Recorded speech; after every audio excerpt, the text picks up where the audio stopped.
eyes are on eyes, and now we've shaped the pen that he's utilised the whole pen without any conflict.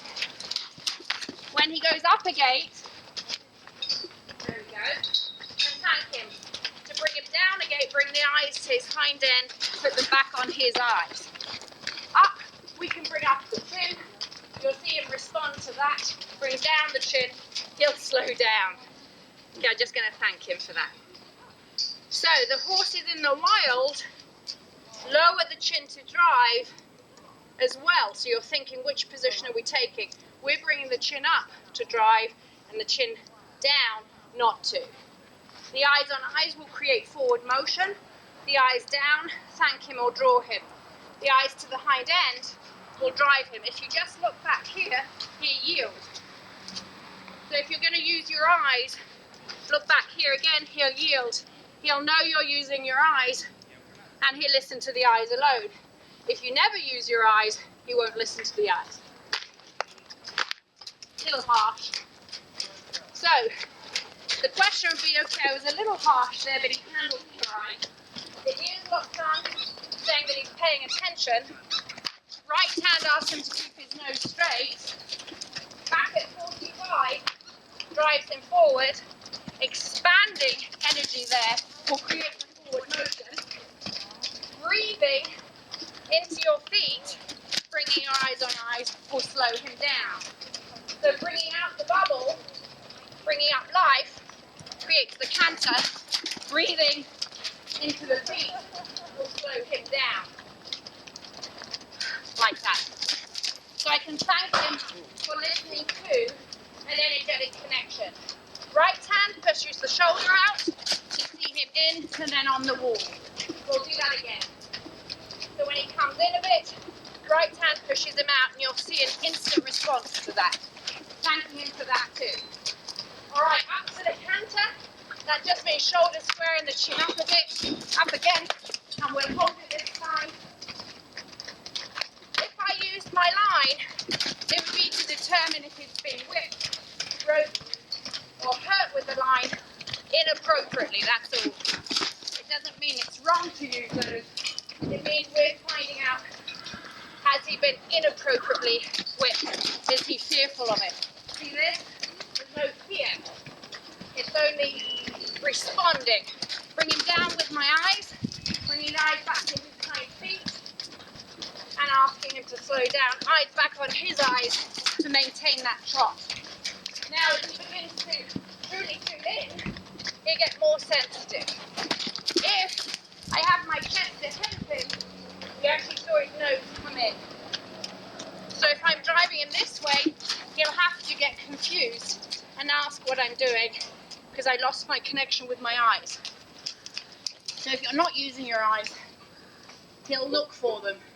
And then you wouldn't reprimand him for stopping for the mere fact your chest was ahead of him and your eyes were in front of him. So the whole thing is one big conversation. We'll look at some other things in just a minute. So I'm going to ask him to go forward, right hand ask him to leave, and we get the forward motion. So I may want to know, does he listen to the noise? There we go. So those are all questions. Going to the 1-2 beat. 1, 2, 1, 2, 1, 2. It's taking him a while. So if I wanted to go down a gate, acknowledge the head drop, 1, 2 beat. We can keep the body moving, but just think trot. So keep the body moving. That means you shouldn't have seen a difference in my hips. He's lowering the head out of respect. So there's your canter.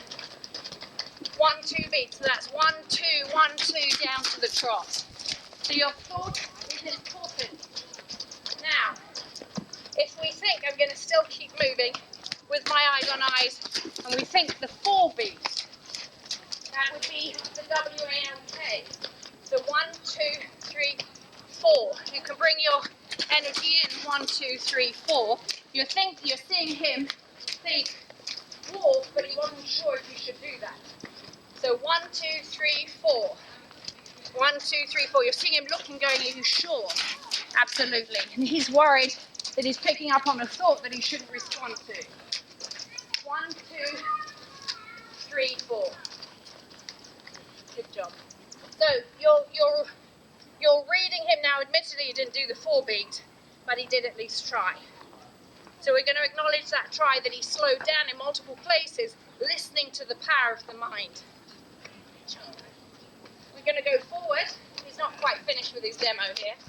Acknowledge that head drop, and we're back at an angle where we're driving.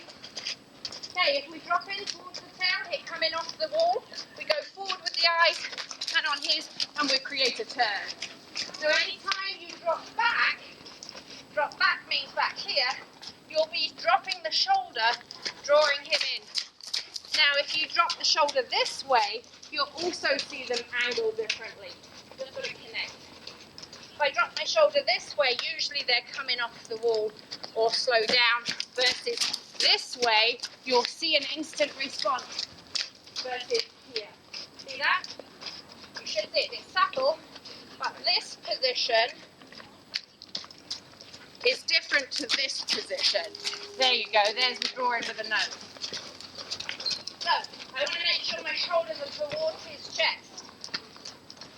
If I come back towards the round pen, that's where you draw him in. Eyes in front of him and block. And there's the turn. So eyes will go off of his, just momentarily in front, back on his, and we've got to change the direction with our eyes pretty much. So now we have a draw and a turn through the center, as well coming in off the wall. Push him out with my energy. Bingo. Energetic response. So he's totally tuned into the energy. Now I'll put the weight in my heels. I'll over exaggerate. And he'll slow down. Weight forward. What was that? Okay, I'll show you again. So weight forward. There.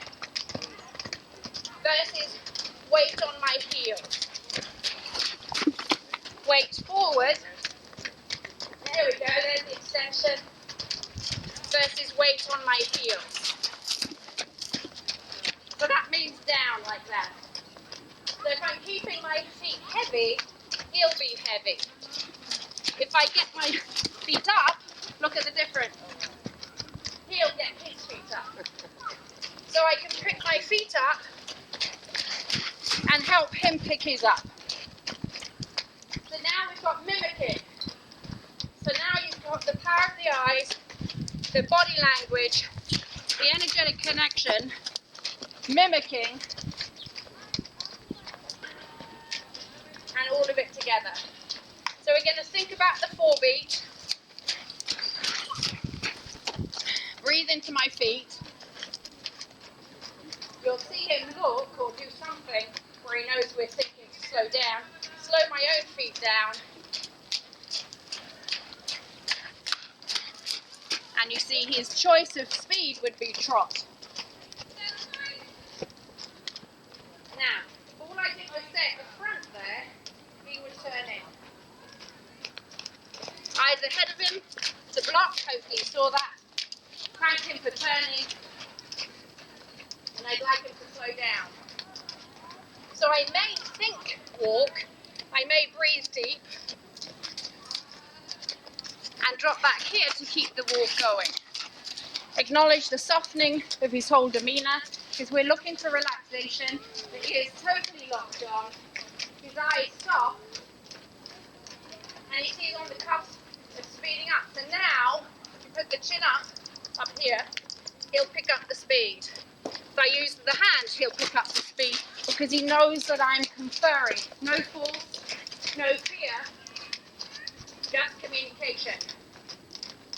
Weight into my heels of my feet. So that means my focus is on my heels. Thank him for listening. Thank him for the head drop, making it 2-way. If I wanted him to come forward, be it that we step back, I'm going to wait for the pupil and ask him to look this way. Now he doesn't tend to come all the way in. He's just stopped on the side, but see the bright eyes and the ears. That would be the invitation. So I went from just going passive to what's called arcing to ask him to step forward. Now he's stuck a bit, and he may be thinking I'm going to send him back out, because I have been, or he may be trained for somebody to go and get him. So I've been asked to stay on the wall. So the arcing is asking him to continue to move forward, because I'd like him to come a little closer. So he's stuck, but he's not leaving, but he's waiting to be sent. So we're not going to send him, it's not a mistake he's making. He's just telling me how he's been trained.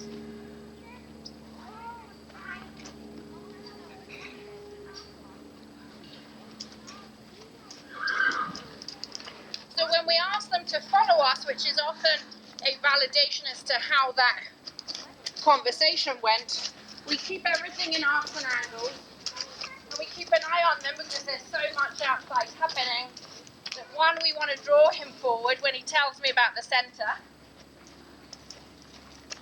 and two, I want him to be able to reach me, not walk over the top, but follow and stay connected. So I'm reading him where he prefers to be here. Stand square and connect. We're going heart to heart, our heart to their heart.